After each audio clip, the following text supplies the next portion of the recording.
Naz Reid has been one of my favorite basketball players to watch since his high school days. The former 5-star recruit was nicknamed Big Jelly because of his smooth layup package. However, despite being pretty good as a freshman at LSU, he went undrafted, which shocked me at the time because I thought he was a draftable player off talent alone. But since being picked up by the Timberwolves as an undrafted free agent, he's developed into something more than just a fun player to watch. He's developed into what I believe is the best backup center in the NBA, and is at the forefront of my theory of basketball not just evolving as a whole, but also evolving in terms of player roles and archetypes. In this video, I'm going to be breaking down the game of Naz Reid and what makes him one of the most unique players in the NBA. But quickly, before we go any further, if you're new and like basketball, I would really appreciate it if you would like, subscribe, and hit the notification bell to be notified whenever I release a video. I make videos about basketball all the time, and liking and subscribing are the two best ways can help me out in the YouTube algorithm, help support the channel, and I'll move you to my goal of 10,000 subscribers by the end of the season. Let's try and get 100 likes on this video so YouTube will recommend it to others. Anyways, let's talk about Naz Reid.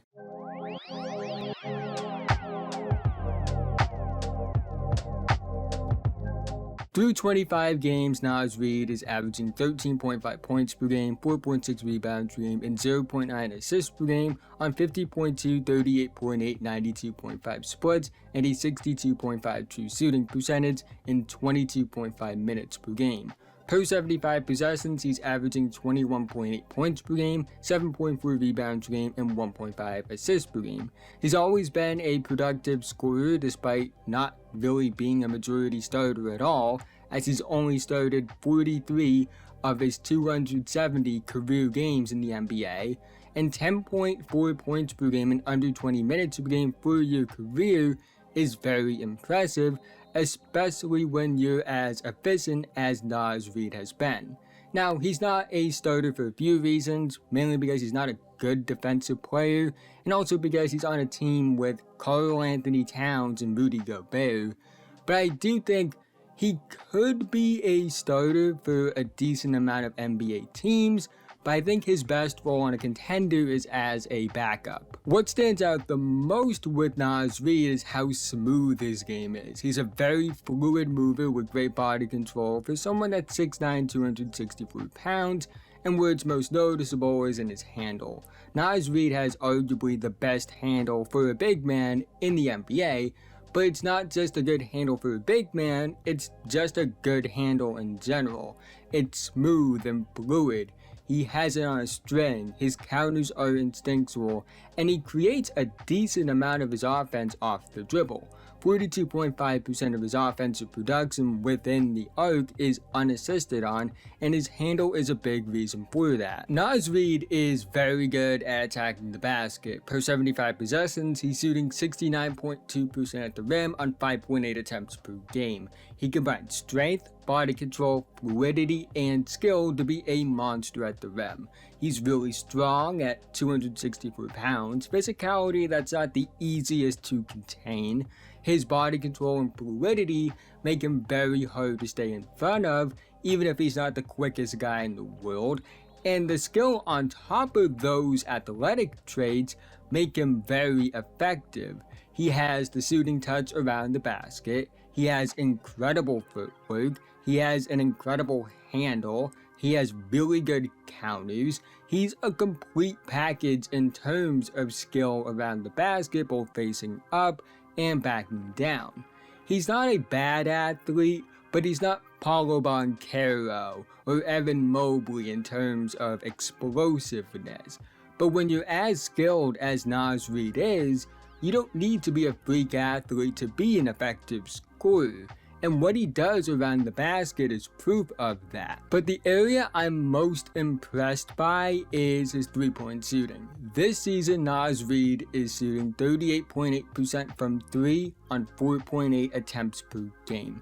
And I think this is sustainable because in prior seasons, he's been around league average from 3 on similar volume per 75 possessions. And he's also a pretty solid free throw shooter historically and has the shooting touch. Just everything you would expect and want from somebody in terms of shooting indicators. Now, he's strictly an off-ball three-point shooter. All of his three-pointers this season have been assisted on, and 98.9% of his threes are assisted on for his career. But that's not really a criticism, because being a catch-and-shoot player that can space the floor is valuable, especially as a big man on a team that has a big-time offensive creator in Anthony Edwards. His three-point shooting makes him the ideal backup for Cat. He's not Cat as a player. If he was that caliber player, this video would look a lot different. But because Naz Reid can space the floor, if Cat needs rest or is in foul trouble, sometimes both, Naz Reid can provide the floor spacing and rim finishing that Cat does. In fact, I actually think he's a better rim finisher than Cat, giving the Timberwolves frontcourt spacing next to Gobert.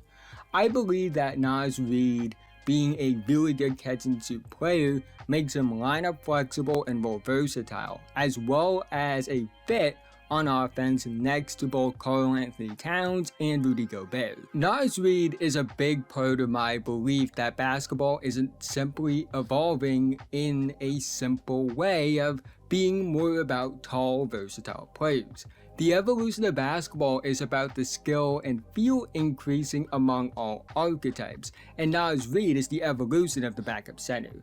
No longer is it just about being a post-up player like Jahlil Okafor. No longer is it just about being a rim-running defense-first player like post-Clippers era DeAndre Jordan. There will always be room for guys like that, but Naz Reid is setting a new standard for backup bigs. Being a good creator with a good handle around the basket, being a floor spacer off the ball, being lineup and role versatile. I think that's what makes Naz Reid the best backup center in the NBA. And also not a player that's an anomaly, but the start of a trend in an evolution for a positional role.